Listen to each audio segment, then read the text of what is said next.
Og hej, velkommen til det her talkshow, Whatever Talkshow, hvor vi har gæster i dag. Lars Barfod og Lars Møller Rasmussen!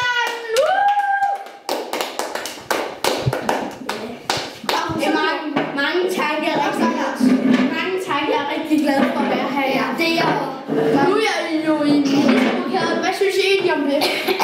Jamen altså, det ved jeg ikke rigtigt. Altså, det er sådan lidt, Ja, og tak til Lars og hvad synes du så om at være minister? En minister, det er et meget hårdt job. Fordi man skal meget hårdt op med at planlægge, hvordan vi skal bo Men Lars, men nu har vi jo hørt i sladderværende her for sidst, at du ikke laver en skid, og du bare kommer til ved tilfældighed. Hvordan kan det så være muligt? Nej da.